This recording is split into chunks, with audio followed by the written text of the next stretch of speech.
오늘 이제 신명기 15장인데요. 양이 조금 작죠. 원래는 이제 양이 그 배는 돼야 되는데 하다 보니까 이게 단순한 안식년 문제가 아니라 이게 면제법이거든요. 그러다 보니까 좀 다뤄야 되고 깊게 좀 해야 될 부분들이 있어가지고 제가 좀 끊었어요. 그래서 요 나머지 부분은 다음에 우리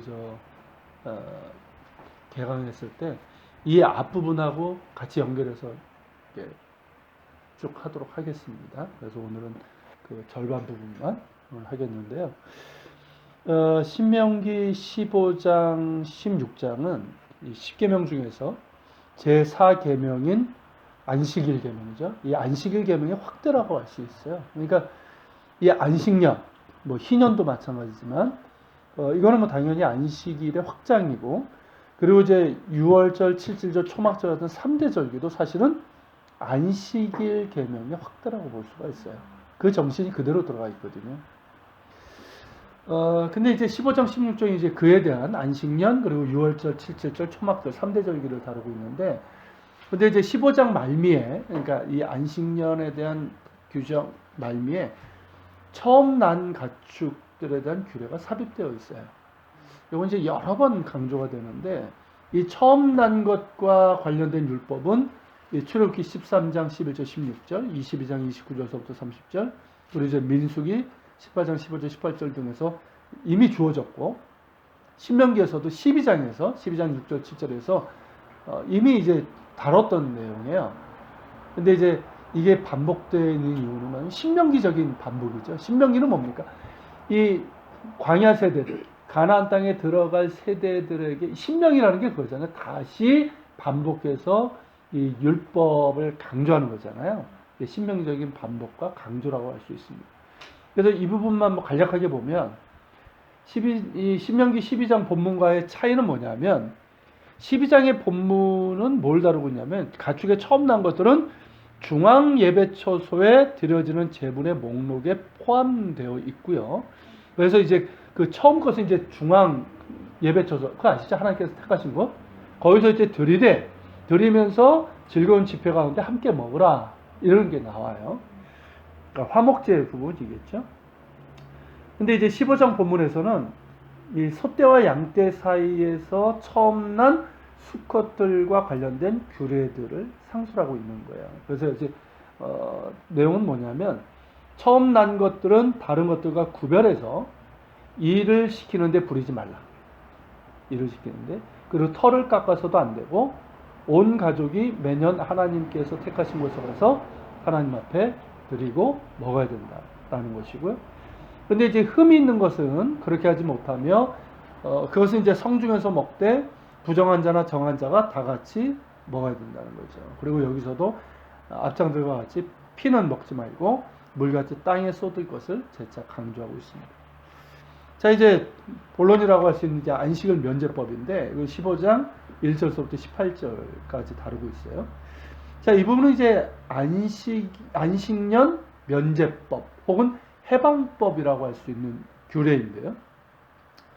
이 안식년에 대해서는 이미 이제 출애굽기 23장 10절서부터 13절, 요거 이제 안식년에 관한 원율법이라고 할 수 있는 부분이에요. 그리고 이제 레위기 25장 2절 7절에서도 다루고 있는데, 여긴 좀 더 구체적으로, 그리고 다른 측면에서 다루고 있어요. 그러니까 출애굽기와 레위기가 땅의 안식이에요. 7년이 되면 땅을 이제 휴경하고, 그러니까 땅을 휴경하는 자체도 사실은 이 땅이 이제 쉬는 그런 것도 있지만은, 사실 경작을 하지 않으면 어쨌든 자연적으로 뭐가 자라거든요. 그거를 이제 가난한 자들이나 이제 동물들, 새나 이런 것을 위한 것인데, 근데 신명기 15장 안식년은 구체적으로 사람이에요. 그러니까 땅을 기반으로 살아가는 사람, 그리고 이제 이 면제법에 대한 그러니까 가난한 사람들이겠죠. 빚진 자들. 그에 대한 사회 공동체의 책임에 대해서 말하고 있어요. 그래서 이제 안식년은 이 안식일의 확장이라는 성격답게 안식일의 재정 목적과 원리를 충실히 따르고 있습니다. 안식일은 하나님을 향한 것이면서 동시에 사람을 위한 거예요. 그러니까 하나님께서 정하셨다는 의미도 있지만 안식년에 우리가 안식일도 그렇고 안식년, 희년 이때 뭐 절기도 그렇고 우리가 기억하는 게 뭡니까? 하나님이잖아요. 하나님께서 우리에게 주신 안식 그게 뭡니까? 자유와 해방이잖아요. 이스라엘에게는 해방이잖아요. 그죠? 출애굽이고 해방이고 우리에게도 똑같고 동시에 이 안식일은 사람을 위한 거죠. 쉽게 얘기하면 하나님께서 창세기에 보면 하나님께서 안식하셨다, 쉬셨다 그러는데 하나님이 피곤하셔서 쉬셨을까요? 아니잖아요. 그런 것들이 오해의 소지가 있는 것 같아요. 우리 눈에 그러니까 맞춘 건데. 그러니까 우리에게 이제 맞춘 거지만, 그러니까 신인 동용적인 그런 이제 언어지만 그거를 마치 우리가 인간처럼 이해하면 안 되는 거죠. 그런 부분들은.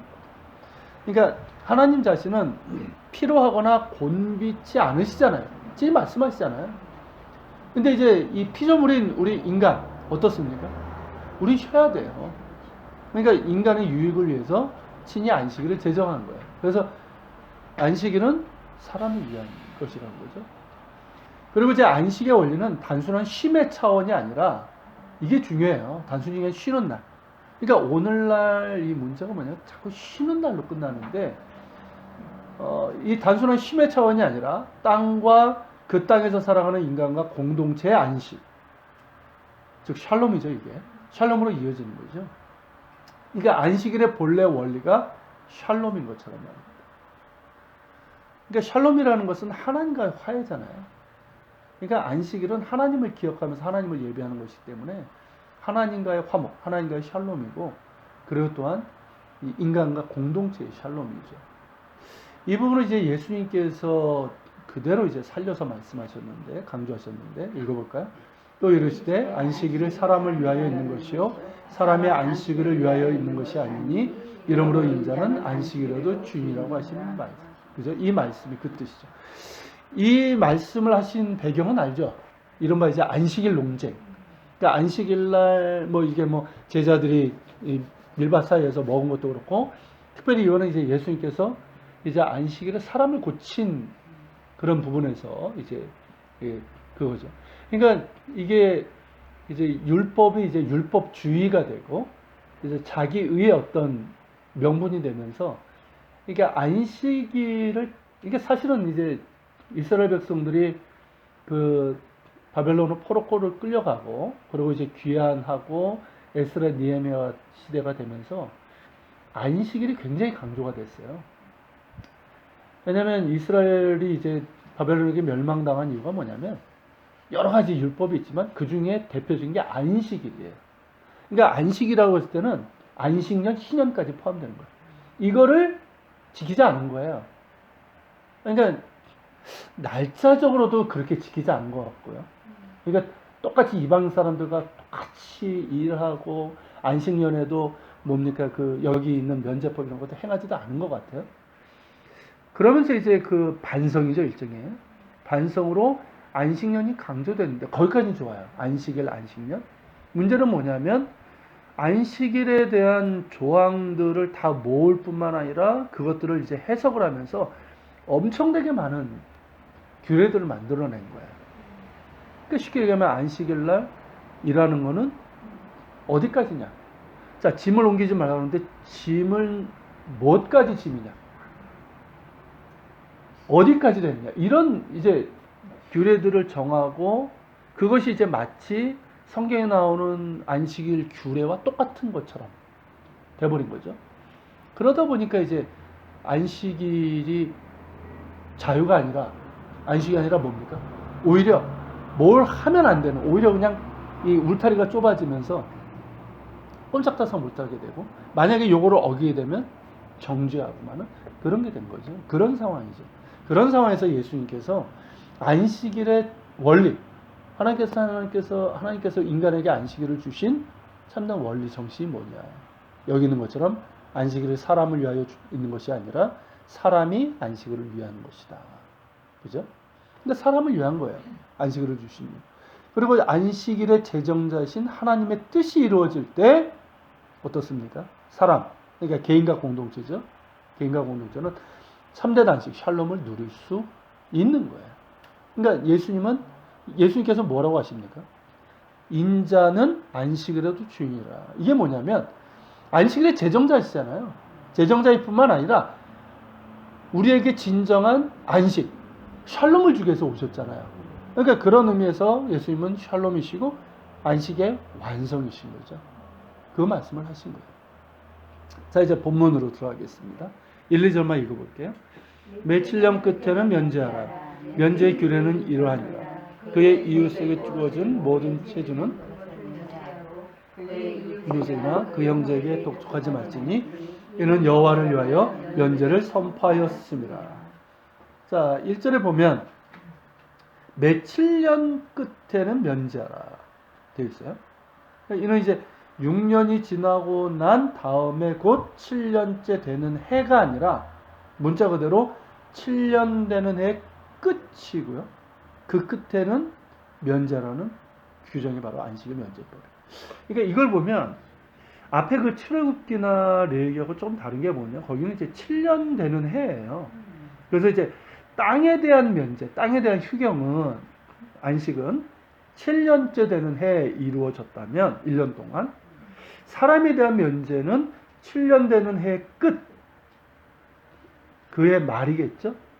그때 한 것으로 그렇게 이해가 되는 것 같아요. 그러니까 시작된 게 아니라 끝에 뭐 포로를 보낸다든지 뭐 그죠. 한다든지 뭐 그러니까 빚을 현금으로 준다든지 그렇죠. 이런 게 다 예. 끝에 사람에 대한 면제, 사람에 대한 면제는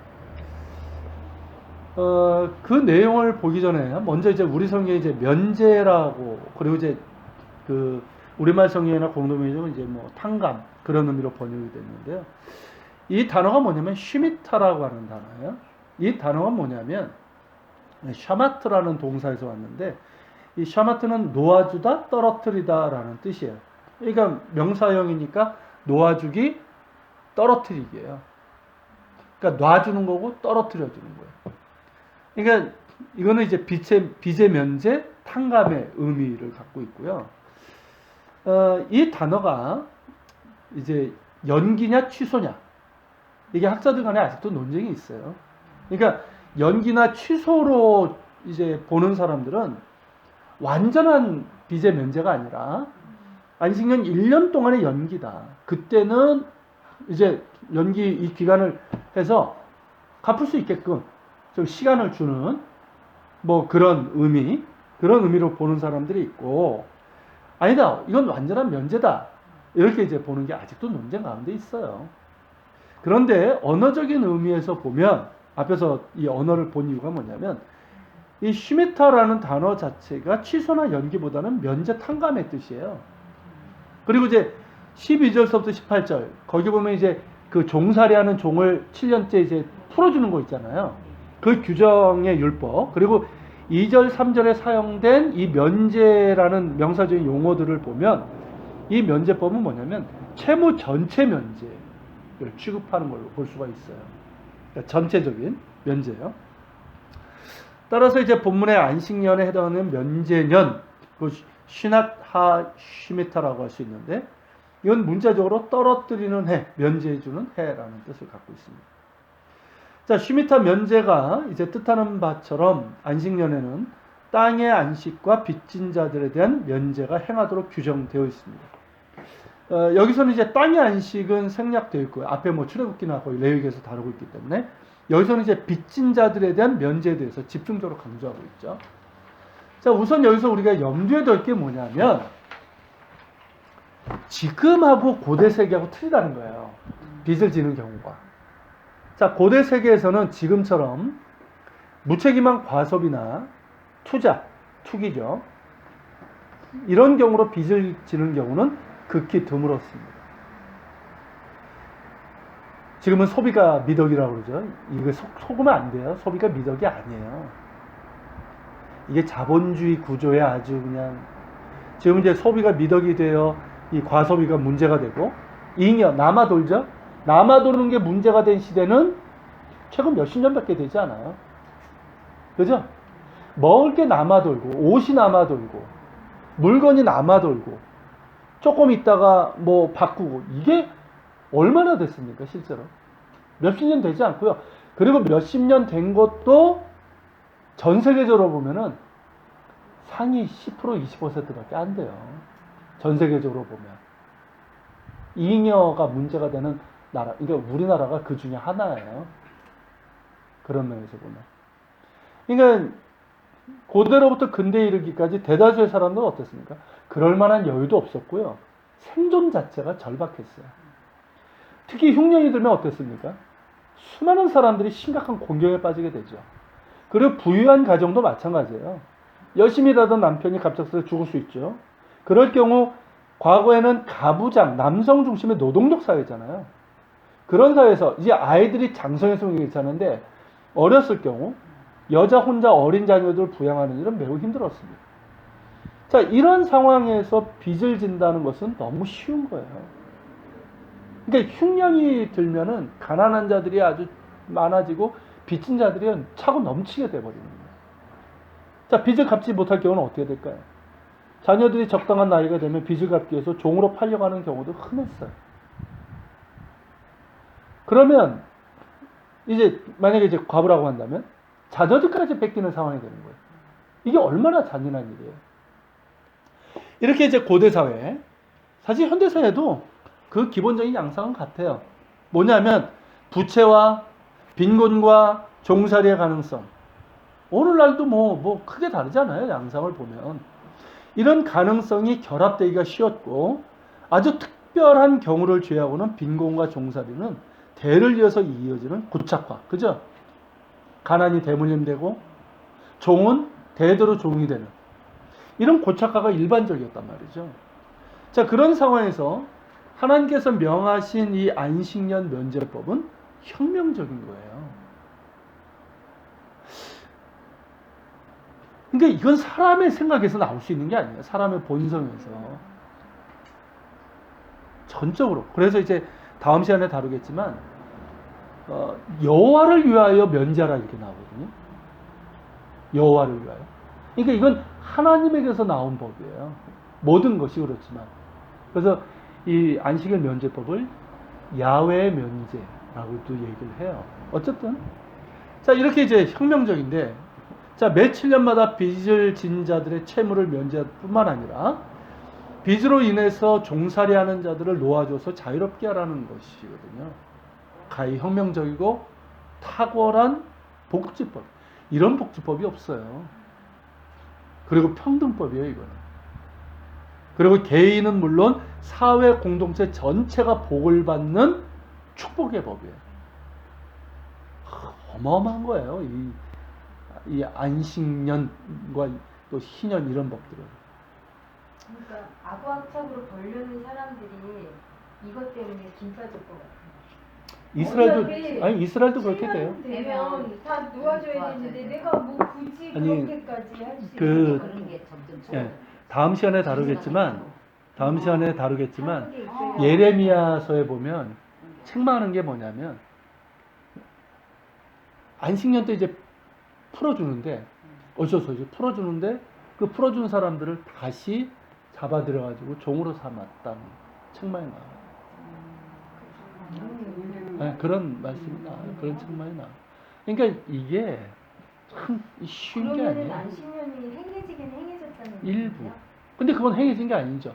하는 척 해놓고 다시 너 이거 이런 만약에 행해졌으면 성경에서 하나님이 기뻐하고 칭찬하시는 내용이 망하지도 분명히 않았죠. 나올 수 있어요. 망하지도 망하지도 않았죠. 않고. 근데 다윗 때도 심지어는 이게 행해지지 않았던 것 같고 기록에 남지 않았으니까 저희는 기록 가지고밖에 생각을 못하니까. 행해질 수도 있었어요. 근데 뭐, 그 얘기가 어떻게 하나도 오히려 안 된 게 기록이 되죠. 자, 어쨌든 뭐 그런 이제 정말 혁명적인 그런 법이고요. 자, 상기한 것처럼 이제 빚진 자들에 대한 안식년 면제법의 내용은 두 가지입니다. 첫째는 이제 빚, 채무의 면제로 2절서부터 11절까지 다루고 있고요. 여기에는 이제 빚의 면제뿐만 아니라 가난한 이들에게 넉넉히 구워주라. 가난한 이들이 정말 생계가 정말 그 위협을 받을 때 그들이 이제 무언가 좀 꿀 달라고 할 때 인색하지 말고 넉넉히 그들에게 필요한 것을 주라는 거야. 그리고 이제 두 번째는 종으로 팔린 자들의 해방. 그게 이제 12절에서부터 18절까지 내용인데, 그러니까 안식일 면제법은 이제 두 가지가 있는 거예요. 빚의 면제, 이제 종으로 팔린 자들의 해방, 이 두 가지예요. 자, 그 중에서 이제 종으로 팔린 자들의 내용을 보면 12절, 13절 읽어볼까요? 내 동족 히브리 남자나 히브리 여자가 내게 팔렸다 하자. 만일 6해 동안 너를 섬겼거든 7째 해에 너는 그를 놓아 자유롭게 할 것이요 그를 놓아 자유롭게 할 때에는 빈손으로 가게 하지 말고. 자, 안식년에는 빚으로 인해서 종살이하는 이들을 놓아 자유롭게 할 뿐만 아니라 빈손으로 가게 하지 말라는 거예요. 그에게 너의 소유를 주되 내 양 무리 중에서와 타작마당에서와 포도주 틀에서 그에게 후히 줄지니 곧 내 하나님 여호와께서 내게 복을 주신 대로 그에게 줄지니라. 후히 주라는 거예요. 후히. 자, 이게 뭐냐면, 자, 안식년에 자 풀려났어요. 풀려났는데 몸만 풀려나면 이 사람이 살아갈 수 있을까요? 그러니까 쉽게 얘기하면 예레미야에서 책망한 게 이런 경우일 거예요. 그냥 그래, 알았어, 내가 법에 따라서 풀어줄게. 하나도 안 주는 거야. 그러면 어떻게 됩니까? 1년 맞네요. 1년 뒤에 다시 그죠? 그러니까 인간의 머리는 그렇게밖에 못 그러니까. 나오는 거예요. 그러니까 이게 뭐냐면 하나님께서 이게 인간이 참 어떤 존재인지를 아시는. 그러니까 이 종살이하는 애들 놓아줄 뿐만 아니라 뭐예요? 다시 사회 안에 들어가야 되잖아요. 사회 안에서 삶의 보험자리를 확보하는 데 필요한 재산을 주라는 거예요. 풀려났는데 생존에 필요한 것이 없다면 그는 다시 빚을 져야 되고 그 빚을 갚지 못하면 또다시 종이 될 수밖에 없는 악순환이 이어지기 때문입니다. 그러니까 자유뿐만 아니라 생존과 새 출발에 필요한 재산을 주어서 이 빈곤과 지배구조의 악순환의 고리를 끊으라는 거예요. 하나님이 참 디테일이 있으신 것 같아요. 경험자처럼. 인간을 아셔서 그래요. 인간에 대한 인간을. 경험. 그리고 이제 16절, 17절에서는 이 사랑의 종, 자유의 종, 이건 뭐 예전에도 뭐 다뤘고 제가 금요기도 때 설교 때 나눴는데 출애굽기 21장에 나오거든요. 이게 이제 여기서도 이제 포함되는데 이게 역시 이제 신명기적인 반복이죠. 자, 종이 7년이 돼서 이제 풀어주려고 그러는데 주인의 집을 사랑해서 내가 여기서 같이 주인을 섬겨서 떠나지 않겠습니다 할 경우에는 공적으로 해야 돼요. 송곳으로 귀를 뚫고 그는 이제 영구히 종이 되지만 그는 종이 아니라 뭡니까? 자유인의 대우를 받아요. 그리고 자식처럼 여기라. 이게 출애굽기에 나오죠. 그리고 가족처럼 받아들여지게 됩니다. 이 규정이 여기서 있어요. 자, 그리고 안식년 면제법에 있어서 강조점이 이제 두 가지인데요. 첫째는 신체 언어로 나타나요. 즉 마음, 눈, 손, 이 신체 일부를 등장시켜서 구체적인 실천을 강조하고 있어요. 그냥 야 그렇게 해가 아니라 디테일에 정말 끝판왕. 자, 먼저 이제 마음 부분을 보면 7절 그 가난한 형제에게 내 마음을 완악하게 하지 말며 내 손을 움켜쥐지 말고. 9절 삼가 너는 마음에 악한 생각을 품지 말라. 18절 그가 6해 동안에 품꾼의 사에 배나 받을 만큼 너를 섬겼으니 너는 그를 놓아 자유하게를 어렵게 여기지 말라. 자, 우선은 마음과 생각의 태도가 중요하죠. 마음을 완악하게 하고 인색한 마음이나 악한 마음을 품게 되면 결코 손을 펼 수가 없어요. 그러니까 손을 편다, 손을 움켜쥔다는 건 뭐냐면 채무자에 대한 배타적인 소유권을 가진 채권자를 얘기하는 거예요. 그죠? 그가 손을 쥐고 있으면 방법이 없어요. 펴줘야지만 풀려날 수 있는 거잖아요. 그러니까 채권자가 채무자에 대해서 손을 펴려면 그 마음과 생각의 태도에서부터 선하게 시작되어야 하죠. 그 선한 게 뭐냐면 하나님의 은혜와 명령을 기억하는 거예요. 그래서 이 뒤에 보면 기억하라를 강조해요. 기억하라. 너 하나님을 기억하라. 그리고 채무자에 대한 올바른 관계인식에서 뜻이죠. 그런 까닭에 똑같이 뭘 강조하냐면 너의 이웃이다. 그러니까 채무자는 그러니까 이 빚진 놈이 아니라 너의 이웃이고 너의 형제다. 이걸 강조하고 있는 거예요. 자, 눈 역시 눈은 보는 건데 결국 내면의 태도가 드러나는 거잖아요. 그러니까 잘못된 마음과 태도로 보지 말 것을 강조하고 있죠. 따라서 이제 9절에 악한 눈으로 바라보지 말 것을 얘기하고 18절에서 그를 놓아 자력계를 어렵게 여긴다는 것도 사실은 뭐냐면 네 눈에 어렵게 이렇게 돼 있어요. 원문으로 보면. 그러니까 그렇게 하지 말 것을 강조하고 있는 거죠. 이 가난한 이들, 이 빚진 자, 빚을 진 이들에 대한 면제는 마음과 눈에서부터 시작되죠. 근데 그것으로 끝나서는 안 되죠. 마음은 그렇게 선하게 하고 아무것도 안 해. 이건 가짜죠. 그러니까 실제로 행해야 되는 거죠. 실제로 손을 펴서 면제해줘야 되고 놓아줘야 되고 도와줘야 돼요. 움켜졌던 손을 가난한 이들을 향해서 활짝 펴서 열어야 한다는 거죠. 특별히 이제 8절에서는 가난한 형제가 너와 함께 거주하거든. 내 성읍에. 그들이 필요로 하는 것은 반드시 빌려 주어야 되고 인색함이 아니라 넉넉하게 구워줘야 된다. 이것도 말씀하고 있는 거예요. 그리고 이제 두 번째 강조는 관계 언어로 나타납니다.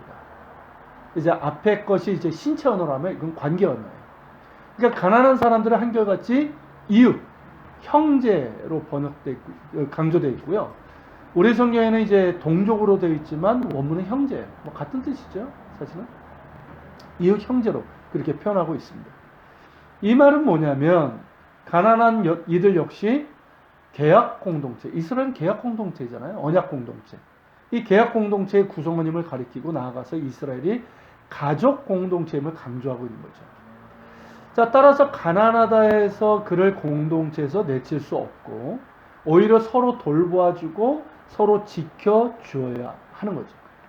부하든 가난하든 그들 모두는 언약 공동체이고 가족 공동체이죠. 그러기에 공동체적인 책임이 있는 거예요. 자, 예수님께서도 이제 이 부분, 그러니까 누가 이웃이냐 이 부분을 이제 강조하셨는데 누가복음 10장 25절부터 37절에서 말씀하신 선한 사마리안 비유이죠. 거기에 보면 한 율법 교사가 와서 묻죠. 내가 무엇을 하여야 영생을 하리이까? 그에 대한 예수님의 대답이 뭡니까?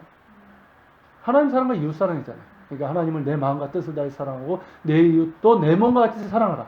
이 두 가지였는데 그러자 율법 교사가 뭐라고 질문합니까? 그러면 내 이웃이 누구니까? 라고 질문을 해요.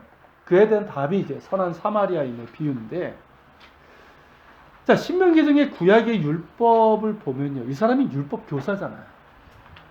이 사람이 이걸 모르고 물은 질문이 아니에요. 누가 이웃이냐 이걸 모르고 한 질문이 아니란 뜻이에요. 뭔 얘기인지 알겠죠? 이 사람이 평범한 백성이라면 모를까? 율법 교사야. 이미 여기 있는 것처럼 가난한 이들, 자, 이들을 너의 이웃으로, 네 형제로 여기라고 돼 있잖아요. 모르고 한 질문이 아니에요. 이거는 뭐냐면 자기 의를 드러내려고 한 거죠. 예수님께서 만약에 야, 신명기 거기 율법에 얘기한 것처럼 가난한 자가 너희 이웃이다. 그러면 이 사람은 뭐라고 얘기할 준비를 하고 있었을까? 이미 준비되어 있는 거예요. 제가 이렇게 하고 있습니다. 이거예요.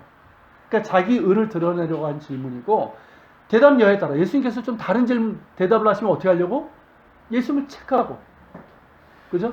공격하려는 아주 악한 의도가 담겨 있는 거예요. 근데 예수님의 비유를 보면 어떻습니까? 자, 강도 만난 사람이잖아요. 자, 이 사람을 돕는 게 당연한 거죠. 이웃이죠. 그러니까 이 안식년 면제법에 나타난 안식의 원리가 고스란히 담겨 있을 뿐만 아니라 그 이웃의 범위를 넓히신 거예요. 왜냐하면 여기 등장하는 사람이 사마리아인이에요.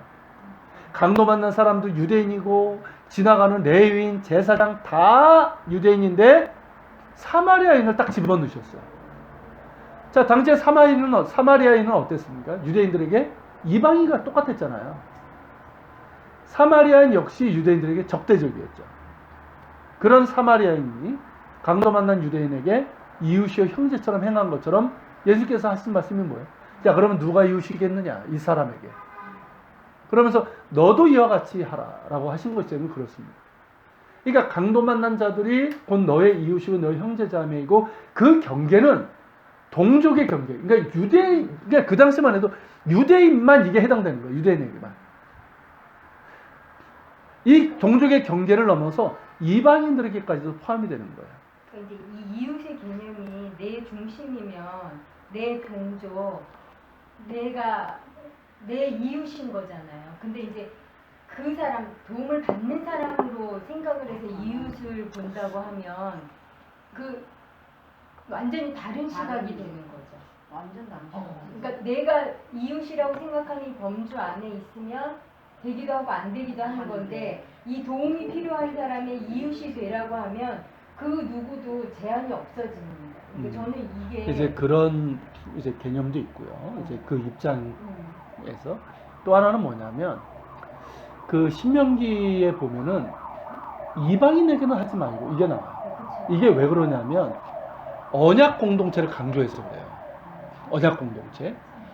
그런데 이제 예수님께서는 사마리아인을 드시면서 그 경계를 넓히신 이유가 뭐냐면 예수 그리스도 안에서 언약의 범위가 어떻게 됩니까? 유대인을 초월하게 되죠. 유대인들을 초월해서 모든 사람들이 포함이 되는 거예요. 그러니까 그 언약의 범위가 이스라엘을 넘어선 것처럼 이웃의 경계도 어떻습니까? 이스라엘, 유대인이라는 동족의 한계, 그 경계를 넘어선 거예요. 그 의미가 이제 같이 포함이 되어 있는 거예요. 그러니까 그가 누구든 동족이든 이방인이든 이 땅의 강도 만난 자들을 나의 이웃이며 형제로 여기는, 정말 이건 생각이 전환이에요. 이 전환과 그들을 궁일히 여기는 그들을 궁일히 여기는 마음과 관심, 그리고 실제적인 구체적인 도움의 손길은 하나님의 은혜를 입은 자들의 정상적인 마음의 태도와 삶의 모습이라는 거죠. 결국은 그거예요. 정상인 거예요, 이게. 하나님의 은혜를 제대로 입었다면 이거는 정상적인 마음의 태도가 삶이라는 거죠.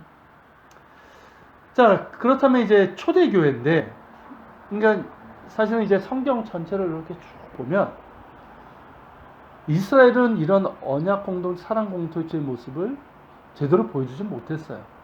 그것을 보여준 때가 언제냐면 그나마 이제 광야 시대 때 일부, 그리고 이제 여호수아 생존 때, 그리고 사사 시대 초기, 그리고 뭐 다윗 때는 그래도 어느 정도 이루어진 걸로 봐요. 왜냐면 그 당시에 이제 어떤 상황을 보면. 근데 이제 이스라엘 전체적으로 보면 이런 모습이 제대로 이루어지지 않거든요. 근데 이 모습을 정말 거의 완벽하게 보여준 공동체가 바로 초대교회였어요. 이 두 가지를 보여준 이제 언약 공동체, 사랑 공동체인데, 그러니까 이들은 어땠습니까? 교회 아니든 밖이든 가난한 이들을 자신의 이웃이며 형제로 여겼죠. 그리고 누가 시킨 것도 아니에요. 사도들이 시킨 것도 아닌데 자발적으로 자기의 소유를 팔아서 사도들의 발 앞에 두고 그것으로 공동체 안은 물론 밖에서도 가난하고 궁핍한 이들을 돕는 데 쓰게 했어요. 자발적으로. 그리고 이제 이 초대교회는 자신들의 어떤 건물이나 외형, 뭐 날마다 뭐 3,000명이나 더 하더라 이랬잖아요. 그렇게 보면 대번 하는 생각이 뭡니까? 야, 우리 모일 데가 없네. 야, 우리 건축합시다. 이러잖아요. 이런 이제 건물이나 외형을 키우는데 쓰지 않고 가난한 형제 자매에 대한 공동체적인 책임과 사회적인 책임, 곧 구제에 사용을 한 거예요. 그러니까 이스라엘이 잊어버린 안식년 면제법이 초대교회의 일상에서 회복이 된 거예요. 이를 보고 이스라엘 백성들이 감동을 하는 거죠. 기억이 나는, 맞아, 이거 하나님께서 우리에게 하라고 하셨던 건데, 그죠? 감동하고 그 마음이 열려서 교회 공동체로 온 것은 당연한 모습이라고 할 수 있죠. 그런 면에서 오늘날 한국교회 모습은 어떤가요? 뭐 입만 열면 초대교회를 얘기하는데 가만 들어보면 초대교회 3,000명씩 온 거 그걸 그리워하는 것 같아요. 근데 그게 아니거든. 그게 아니거든. 그죠?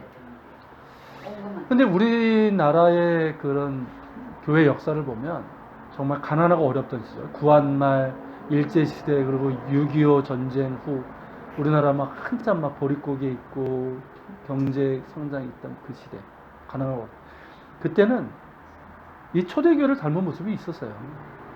그 어렵던 시절에 뭐 성도들도 교회에 대해서 얼마나 헌신적이었습니까? 그리고 밖에서도 구제 이런 부분들 굉장히 있었고요. 실제로 80년대 이전에는요, 우리나라 정부에서 하는 구제보다 한국 교회, 개신교에서 하는 구제가 더 많았어요. 네, 더 많았어요. 근데 이제 어느새 부유해져서 그래서 멀리 있는 것은 아닐런지. 그 초대교회 요한계시록에 있는 7교회 중에서 그 무슨 교회죠?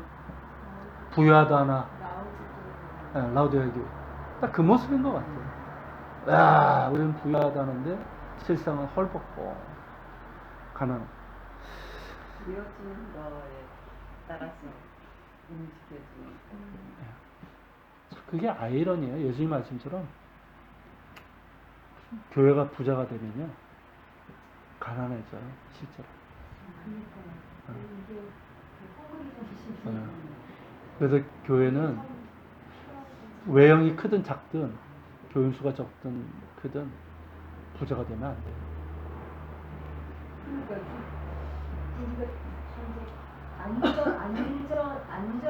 안정적이기를 원하는 이유를 가만히 들여다보면 이렇게 날마다 죽을 것처럼 기도하고 싶지 않은 거거든요. 그러니까 부자가 된다는 얘기는 뭐냐면 시스템으로 가지고 있는 재산이 많아지면 안 돼요.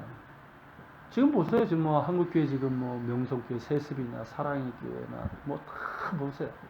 결국 뭐냐면 가진 게 너무 많아서요. 가진 게 없으면 그거 뭐 치아들한테 주려고 그래. 안 그래요? 네. 자, 계속 봅시다. 자, 교회와 그리스도인의 힘은 부의 소유와 자신의 외형을 확장하는 데 있지 않고 사랑에 있고요. 구체적인 나눔과 섬김의 실천에 있습니다. 움켜쥐었던 손을 펼 때 세상에 대해서도 열리는 거예요.